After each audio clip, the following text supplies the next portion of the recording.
Hi friends, welcome to కొత్తగా చందమామ కథలు. ఈరోజు మనం అగ్ని పరీక్ష అనే కథ చెప్పుకుందాం. కాంబోజ దేశపు రాజు చిత్రవర్మ. అతను రాజ్యానికి వచ్చి కూడా పెళ్లి చేసుకోకుండా తన కాలాన్ని హెచ్చుగా వేటలో గడుపుతూ రాసాగాడు. అతనికి పెళ్లాడే ఉద్దేశం లేనట్టు గమనించి అతని మంత్రులు, నగర పెద్దలు, ప్రభు, మాకు పట్టమహిషి లేకపోవడం అనేది పెద్ద కొరతగా ఉన్నది.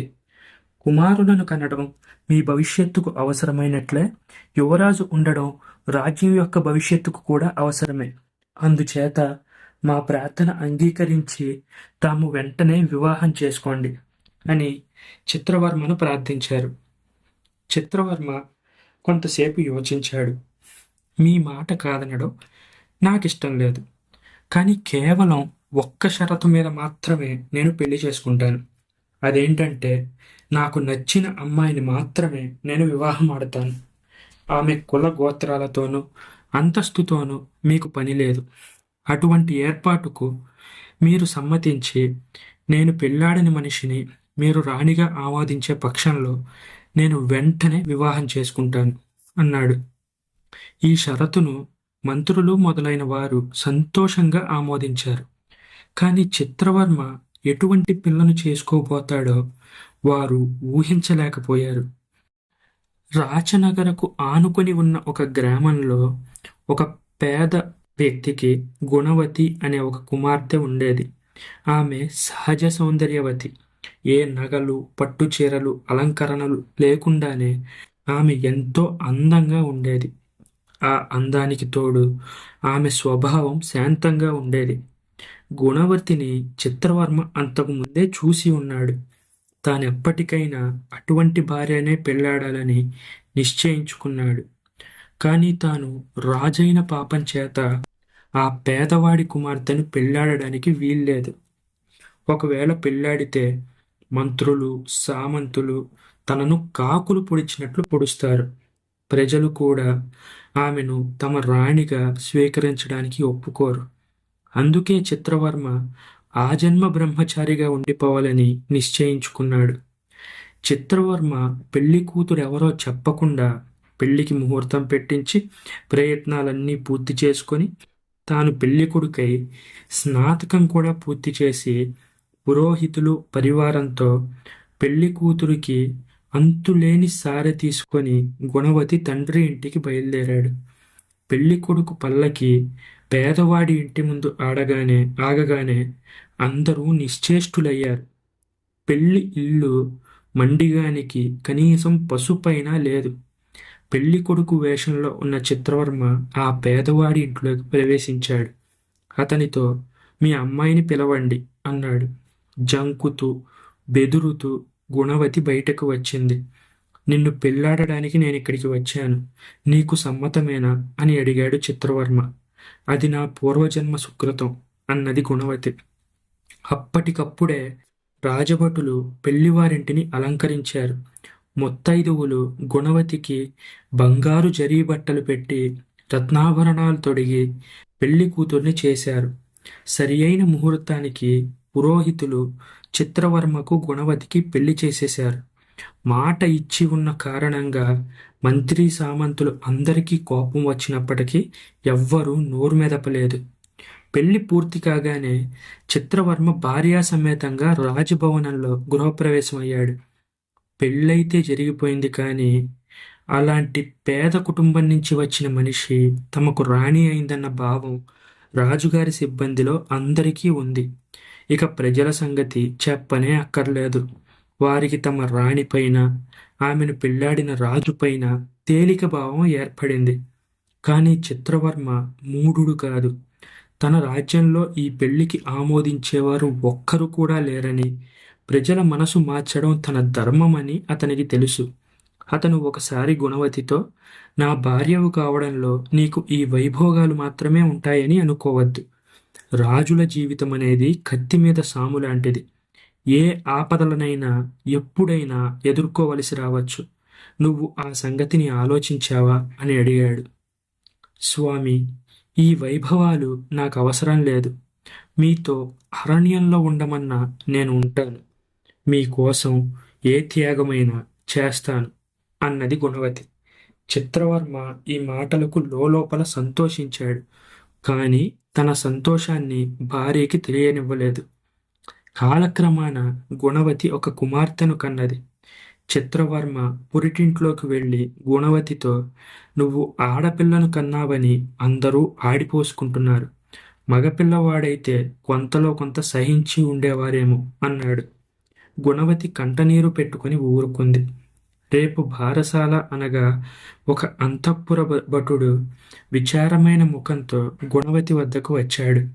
అమ్మ, రాజుగారి ఉత్తరవైంది. బిడ్డను ఇలా ఇచ్చేయండి, ఆమెను తీసుకుపోయి అంటూ ఆ పైన ఏమీ చెప్పలేకపోయాడు.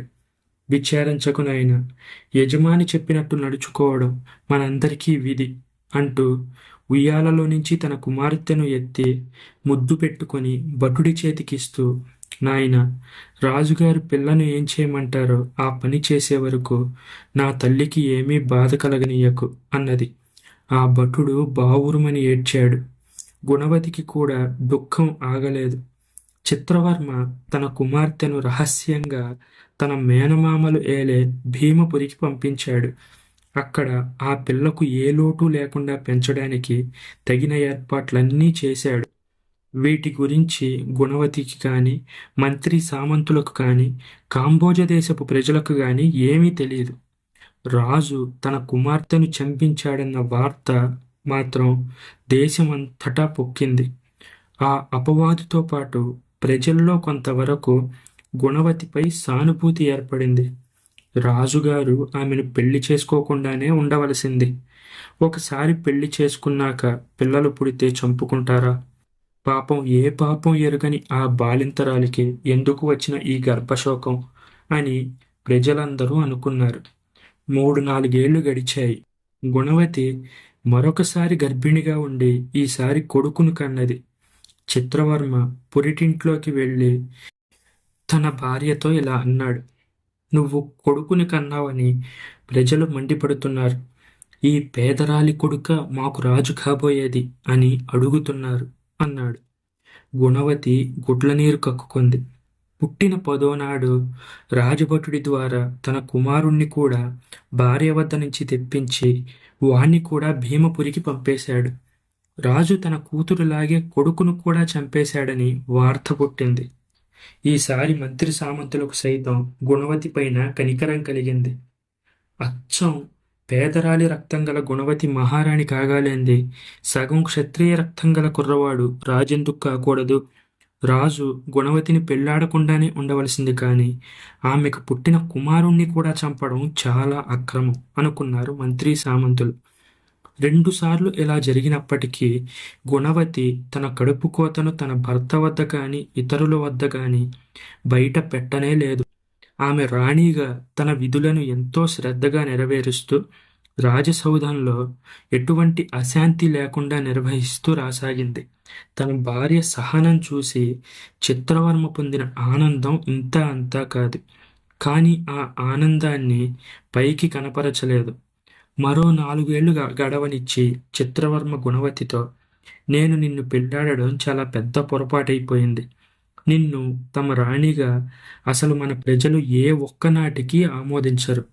8 ఏళ్లు చూశాను, లాభం లేకపోయింది. నిన్ను వదిలేసి ఏ రాజకుమార్తెనో పెళ్లాడదామనుకుంటున్నాను అన్నాడు. అందులో మీ తప్పేముంది? మీరు ఎంతో దయగలవారు కనుక నేను అనర్హురాలినని తెలిసి కూడా ఇంతకాలం ఏలుకున్నారు. అదే మరొకరైతే అప్పుడే నన్ను గెంటేసి ఉందురు. నన్ను మా తండ్రి ఇంటికి పంపేయండి. మీరు మీకు తగిన భార్యను చేసుకోండి అన్నది గుణవతి. ఆ రోజే చిత్రవర్మ ఆమెను తన తండ్రి ఇంటికి పంపేశాడు. ఆమె తండ్రి ఇంట ఉండి పెళ్లికి పూర్వంలాగే కసువు ఊడ్చడము, పిడకలు చేయడము మొదలైన పనులు చేయసాగింది. నిన్న మొన్నటి దాకా పట్టుప్రాణిగా ఉన్నాను కదా అని ఆమె ఏమాత్రం దురభిమానం చూపలేదు. కానీ ప్రజల్లో మాత్రం రాజును తిట్టని వాడంటూ ఎవ్వడూ లేదు. మరో 4 ఏళ్లు గడిచాయి. చిత్రవర్మ మంత్రి సామంతులను పిలిచాడు. నేను మంచిదాన్ని చూసి మళ్ళీ పెళ్ళాడదాం అనుకుంటున్నాను. మీ సలహా ఏమిటి అని అడిగాడు.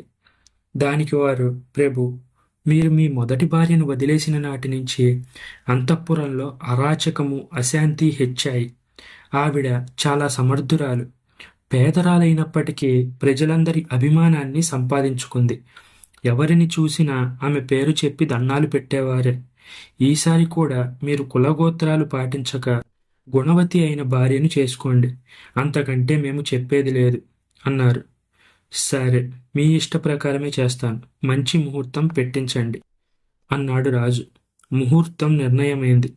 చిత్రవర్మ గుణవతిని పిలిపించాడు. నేను పెళ్లి చేసుకుందామనుకుంటున్నాను. అందుకు తగ్గ ఏర్పాట్లు చేయడం నీ వల్ల తప్ప మరొకరి వల్ల కాదు. అంతఃపురం అన్ని మూలలు నువ్వెరుగుదువు. నగరంలో పెద్దలను గురించి నీకు బాగా తెలుసు. అందుచేత నా పెళ్లికి జరగవలసిన అలంకారాలు, చెయ్యాల్సిన ఏర్పాట్లు, పంపవలసిన ఆహ్వానాలు మొదలైనవి చూసే పూచి నీ మీద వేస్తున్నాను అన్నాడు. తమ అనుగ్రహం అన్నది గుణవతి. ఆమె కడుపులో ఏం దుఃఖం ఉన్నదో ఎవరికీ తెలియదు, కానీ పెళ్లి ఏర్పాట్లు మాత్రం ఒక్క లోపం కూడా లేకుండా అత్యద్భుతంగా జరిగాయి. ఈలోపుగా చిత్రవర్మ తన కుమార్తెను, కుమారుణ్ణి మేనమామల వద్ద నుంచి రప్పించడానికి ఏర్పాట్లు చేశాడు. వారు అంచెబోయిల సహాయంతో కాంబోజ దేశం చేరుకున్నారు. 12 ఏళ్ల ప్రాయం గల రాజకుమార్తెను చూసి ప్రజలు ఎంతో ఆశ్చర్యపోయారు. ఎవరీమె అని అనుకున్నారు. చాలామంది ఈ పిల్లను తమ వెనకటి రాణితో పోల్చుకున్నారు. నగలు, చీరలు ధరించగానే సరిపోతుందా?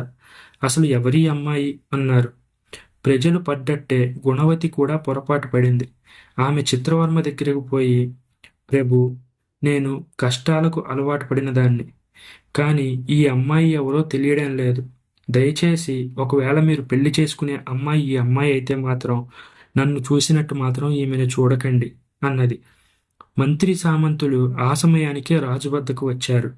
ప్రభు, మొదటిసారి మీ పెళ్లి విషయంలో మేము జోక్యం కలిగించుకోలేదు, కానీ ఈసారి మీరు మా మాట విని తీరాలి. ముక్కు పచ్చలారని ఈ పసిపిల్ల ఒకవేళ పెళ్లి కూతురు అయితే ఆమెను మీరు పెళ్లి చేసుకోవడం మాకు ఏమాత్రం సమ్మతం కాదు. ఎందుకంటే ఆమెకు లోక జ్ఞానం ఏమాత్రం లేదు అన్నారు. చిత్రవర్మ నవ్వుతూ, అసలు మీరంతా ఏమనుకుంటున్నారు? ఇవాళ వచ్చిన పిల్ల నా కుమార్తె, ఆమె తమ్ముడు నా కుమారుడు. మీకు తెలీదా అన్నాడు. మరి పెళ్లి కూతురు ఎక్కడా అన్నారు మంత్రులు ఆశ్చర్యంగా. ఇదిగో అంటూ చిత్రవర్మ ముతక చీర కట్టుకొని పేదరాలి అవతారంలో ఉన్న గుణవతిని చూపాడు. మంత్రుల ఆనందానికి, గుణవతి ఆనందానికి మేర లేకుండా పోయింది. ఆమె పరిగెత్తుకుంటూ పోయి ఆనందాశ్రువులు రాలుస్తూ తన కుమార్తెను, కుమారుణ్ణి కౌగిలించుకుంది. ఆమె జీవితానికి పెట్టుకున్న అగ్ని పరీక్ష అంతటితో అయిపోయింది. ఈ కథ మీకు నచ్చినట్లయితే దీన్ని లైక్ చేయండి, మీ ఫ్రెండ్స్ అందరికీ షేర్ చేయండి. అలాగే మన ఛానల్ని సబ్స్క్రైబ్ చేసుకోవడం మాత్రం అస్సలు మర్చిపోకండి. Thank you friends.